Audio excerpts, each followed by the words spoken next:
আমি মানে নতুন পাৰ্কখন চাব আহিছিলোঁ সতী ৰাধিকা পাৰ্কত চাব আহিছিলোঁ পিছতে উত্তৰ গুৱাহাটী নদীৰ এইটো দলং ব্ৰিজখন চালোঁ এতিয়া মানে ভাত বিচাৰি বিচাৰি এই উত্তৰ গুৱাহাটী ইমানখিনি জেগা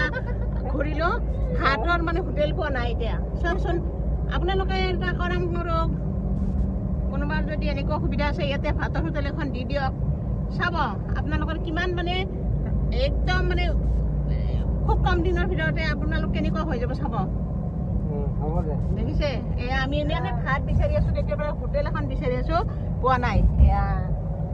হোটেল বিচাৰি বিচাৰি পোৱা নাই এতিয়া ভাত খাবৰ কাৰণে এইফালে ভোক লাগিছে পেটৰ ভোক মানে মূৰত উঠিছে কথাতে কয় যে পেটৰ ভোক মূৰত উঠিলে আমাৰ সেনেকুৱা হৈছে এতিয়া মানে ভাতে পোৱা নাই বিচাৰি বিচাৰি হোটেল পোৱা নাই এতিয়া যাই আছোঁ হোটেল বিচাৰি বিচাৰি যাই আছোঁ চাওঁ দিয়ক কাৰোবাৰ যদি এনেকুৱা সুবিধা আছে যদি ইয়াতে হোটেল এখন দিব পাৰে ভাল হ'ব আপোনালোকৰ বহুত চেল হ'ব ইয়াতে আহক যাৰে সুবিধা আছে দোকান এখন দিয়ক